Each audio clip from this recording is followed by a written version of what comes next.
We interrupt this program to bring you an important Wayfair message. Wayfair's got style tips for every home. This is Styles McKenzie helping you make those rooms sing. Today's style tip. When it comes to making a statement, treat bold patterns like neutrals. Go wild, like an untamed animal print area rug under a rustic farmhouse table from Wayfair.com. Arr, fierce. This has been your Wayfair style tip to keep those interiors superior. Wayfair, every style, every home.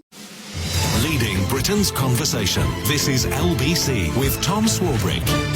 10 to 6, Friday evening. Tom Swarbrick here on LBC means, ladies and gentlemen, one thing. You are finally nearing liberation from the working week. And what better way to celebrate this Liberation Day than to sit in the evening sun and have molten radio gold dribbled into your ear holes. From Washington, D.C., Simon Marks, American Week.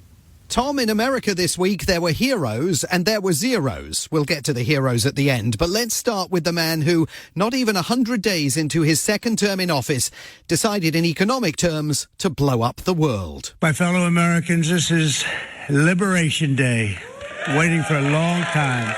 For anyone who still thinks Donald Trump doesn't always do what he says he's going to do, Wednesday afternoon will have been a big disappointment, despite every economist of note spending months trying to dissuade him from erecting trade barriers and waging a global trade war, policies this country has not embraced since the 1930s. The president took the plunge and did so with ferocity, hatred and bile. For decades, our country has been looted, pillaged, raped and plundered by nations near and far, both friend and foe alike.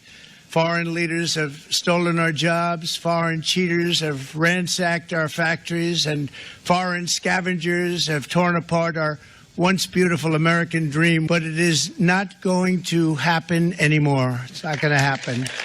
Echoes there of his first inaugural address with its reference to American carnage, only this time Trump was calling America's foreign trading partners rapists, pillagers and scavengers.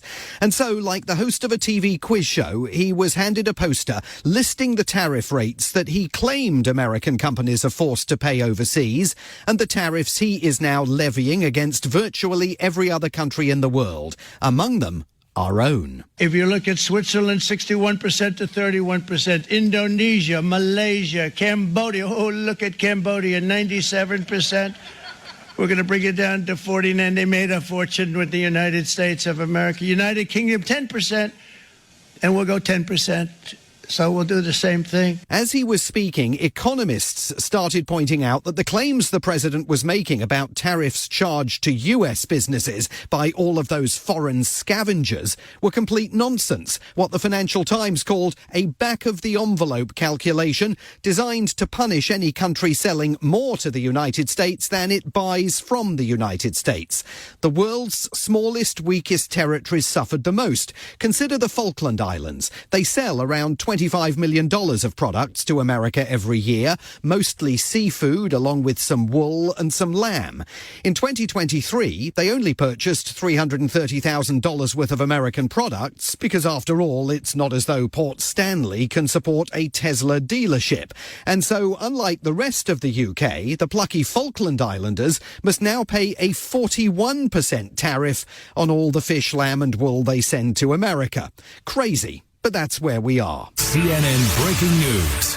We are witnessing a market meltdown triggered by President Trump's historic trade war.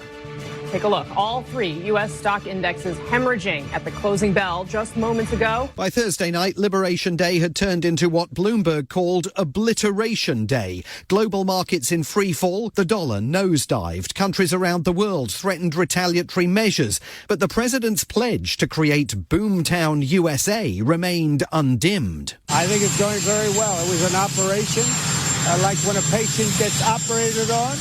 The markets are going to boom, the stock is going to boom, the country is going to boom. The only way anything is going to boom is in the fashion of a major destructive blast. And remember, when the president likens all of this to a patient surviving an operation, the surgery itself was completely elective. It's like me telling my doctor that even though I'm feeling absolutely fine, I'd like him to amputate both my legs, and while he's at it, remove the legs of everyone else as well. Then afterwards I claim that within days I'll be able to run a 4-minute mile. As for the handful of so-called intelligent people in the president's inner circle, it turned out this week that Treasury Secretary Scott Bessent is not one of them. Here he is talking complete nonsense on CNN with anchorwoman Caitlin Collins. Prices will go up for Americans in the short term, right? They could.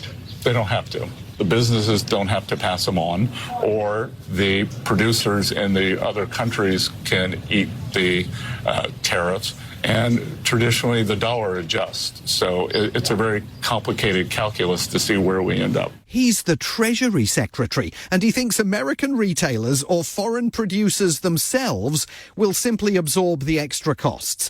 It might be a complex situation, but as the son of a corner shop owner, I can tell you it ain't that complex. We're in for an American recession. Trump says he is still open to negotiations, so the Prime Minister can continue to hope that he can erase some of that 10% tariff on UK exports to America. Up on Capitol Hill, Republicans are getting nervous.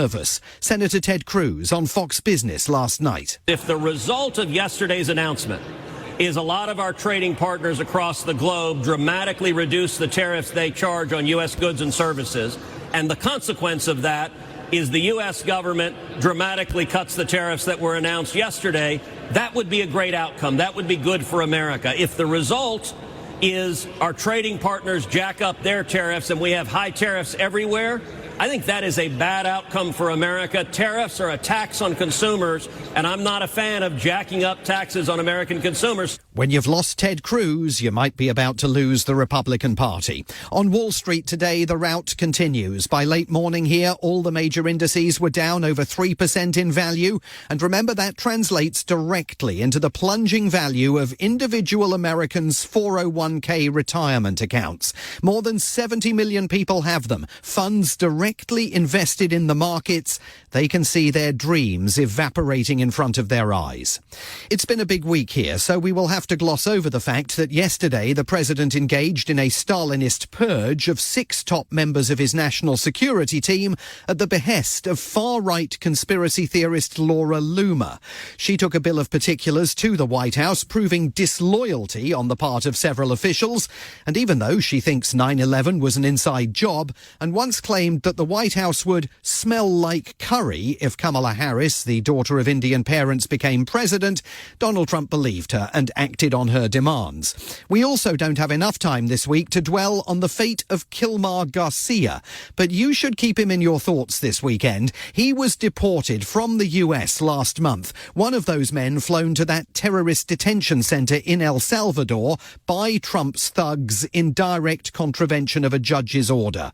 The White House now concedes it made a mistake, an administrative error that resulted in Mr. Garcia being shackled and led aboard that flight. So White House Press Secretary Caroline Leavitt was asked how soon the 29-year-old will be brought home and reunited with his family. The error that you are referring to was a clerical error. It was an administrative error. The administration maintains the position that this individual who was deported to El Salvador and will not be returning to our country was a member of the brutal and vicious MS-13 gang. And yet there is no evidence that Mr. Garcia has ever been charged with any crime, and the evidence of his membership in MS-13, an unidentified informant claimed he belonged to the gang, and he was wearing a Chicago Bulls hoodie and hat when he was arrested. Pro tip, don't pack yours if you're still thinking of spending any time here rather than in America's El Salvadorian gulag. This was the week when finally one Democrat found the guts to do something about what is taking place here. I confess that I have been imperfect. I confess that I've been inadequate to the moment. I confess that the Democratic Party has made terrible mistakes that have given lane to this demagogue. Senator Cory Booker of New Jersey, he took to the Senate floor and spoke for a record 25 hours non-stop. Not even a bathroom break, while he delineated in detail his fury towards everything that has happened here since Trump's inauguration and the wholesale failure of Democrats to rise to the moment. We're going to redeem the dream. We're going to dream America anew. We're going to start talking about bold things that don't divide people, that unite people. Bold things that excite the moral imagination of a country to do better, to go higher, that call us together. This is the time where new leaders in our country must emerge. I'm not talking about senators, I'm talking about citizens. Keep an eye on him. He was speaking for millions of people. I want to finish this week by going back to the trade war. On Wednesday, the president brought the head of Auto Workers for Trump to the podium, a man called Brian Pannebecker, who was in the Rose Garden and enthused about the big announcement. My first vote for president was for Ronald Reagan. I thought that was going to be the best president I ever saw in my lifetime until Donald J. Trump came along. Well, President Ronald Reagan has a bit of news for Brian, but to find it, you have to go back to his weekly radio address of November the 26th, 1988. We too often talk about trade while using the vocabulary of war. Our peaceful trading partners are not our enemies. They are our allies. We should beware of the demagogues who are ready to declare a trade war against our friends, weakening our economy, our national security, and the entire free world, all while cynically waving the American flag. Reagan devoted several of those radio addresses to his belief that freedom is fragile and that little threatens it more than trade barriers and tariffs.